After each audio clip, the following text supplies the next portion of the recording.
Vasanth TV ரசிகர்களுக்கு வணக்கம். இன்னைக்கும் நம்மளுடைய தெரிந்து கொள்வோம் நிகழ்ச்சியில தெரியாத பல விஷயங்களை தான் தெரிஞ்சுக்க போறோம். இந்த மலேரியா, டெங்கு இது எல்லாத்தையுமே மனுஷங்களை ரொம்ப பயமுறுத்திக்கிட்டே இருந்துச்சு. அந்த டைம்ல எப்படியாவது இந்த டெங்குவை கண்ட்ரோல் பண்ணும் அப்படின்றதுக்காக பார்க்காத மருத்துவர்களே இல்லை அப்படின்ற மாதிரி எக்கச்சக்கமான ரிசர்ச்சையும் பண்ணாங்க. ஆனாலும் அதுக்கான பலனே கிடைக்காம இருந்துச்சு. எவ்வளவோ மெடிசன்ஸ் ட்ரை பண்ணியும் ஒரு சொல்யூஷனும் இல்லை. கொசுக்களுடைய உற்பத்தியை கண்ட்ரோல் பண்றது தான் ஒரே வழி அப்படின்னு சொல்லி அதுல இறங்க ஆரம்பிச்சு அதுக்கான வேலைகளை பார்க்க ஆரம்பிச்சாங்க. ஆனா ஆல்ரெடி பரவிட்டு இருக்கிற டிசீஸை எப்படி கண்ட்ரோல் பண்றது அப்படின்றத பத்தி யோசிக்கும் போதெல்லாமே மூளை ஸ்டக் ஆகிட்டே இருந்துச்சு. அந்த டைம்ல தான் 2UU அப்படின்ற ஒரு லேடி, சைனாவை சேர்ந்த இந்த லேடி, இவங்க என்னதான் நாட்டு மருந்தெல்லாம் படிச்சிருந்தாலும் அதை வச்சே நம்மளால டெங்குவை கியூர் பண்ண முடியும் அப்படின்றதுக்காக ட்ரை பண்ணி நாட்டு மருந்துன்றது மட்டும் இல்லாமல் என்னென்ன மெடிசன்ஸ் போட்டால் டெங்குவை ரொம்ப ஈஸியாக கியூர் பண்ண முடியும் அப்படின்றத ட்ரை பண்ணி அதுக்கு ரிசல்ட்டும் கொடுத்தாங்க.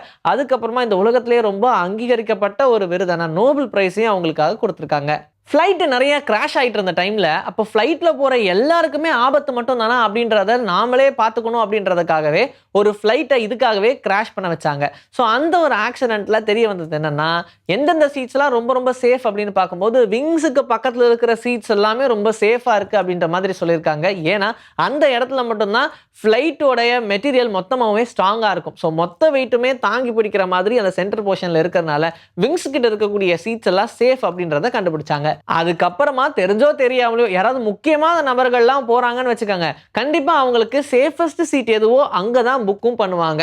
இன்கேஸ் ஏதாவது ஒரு எமர்ஜென்சி சிச்சுவேஷன் வந்தாலும் அவங்களுடைய லைஃப் சேவ் ஆகும்னு. இப்போ மீதி இருக்கிறவங்களால என்ன, ஆஸ்திரேலியாவில் மனுஷங்க பாப்புலேஷனே ரொம்ப கம்மி ஆகிட்டு இருக்கு அப்படின்ற மாதிரி தான் இருக்குது. அப்போ இன்னும் ஏதோ ஒரு பாப்புலேஷன் அதிகமாகும்ல. இப்போ உதாரணத்துக்கு நம்ம இந்தியாவே எடுத்துக்கோங்க, ஏன் நம்ம தமிழ்நாட்டை எடுத்துக்கோங்க.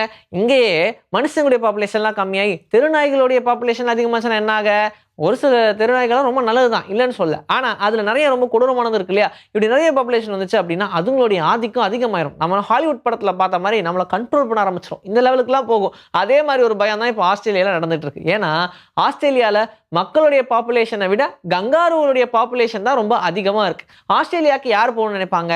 ஆஸ்திரேலியா மக்களை பார்க்க போவாங்க, கங்காருவை பார்க்கணும் தான் போவாங்க. அது ஒரு டூரிஸ்ட் அட்ராக்ஷனாக இருந்தாலும் இது ஒரு பிரச்சனை தான் அப்படின்ற மாதிரி தான் இப்போ அங்கே இருக்கக்கூடிய மக்கள் எல்லாம் அதை ஃபேஸ் பண்ணிட்டு இருக்காங்க.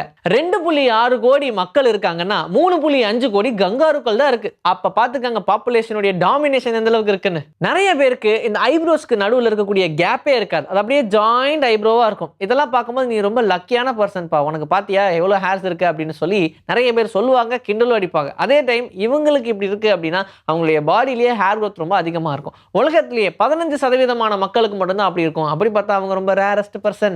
உலகத்திலே இருக்கிற 5% ஆஃப் பீப்புளுக்கு மட்டும் அவங்களுடைய நாக்கு கீழ்ப்பக்கமா மடங்கி இருக்கும். இப்படி இருக்கிறது நிறைய பேர் என்ன நினைக்கிறாங்கன்னா லக்கு அப்படின்னு நினைச்சுக்கிறாங்க. ஆனா அதுல ஒரு பிரச்சனையும் இருக்கு.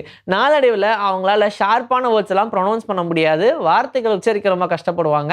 ஆனால் அவங்களால நார்மலான பீப்புள் மாதிரி கம்யூனிகேட்டும் பண்ண முடியாது. ஸ்ட்ரகிள் ஆகிறதுனால அவங்களுக்கு காம்ப்ளெக்ஸே அடி வாங்குது அப்படின்னு சொல்றாங்க. இந்த மாதிரியான ரிசர்ச்சஸும் வருது. ஆனா இது ரொம்ப ரேர் கண்டிஷன் தான். உலகத்திலேயே 5% தான் நடக்குதுன்னா பார்த்துக்கோங்க.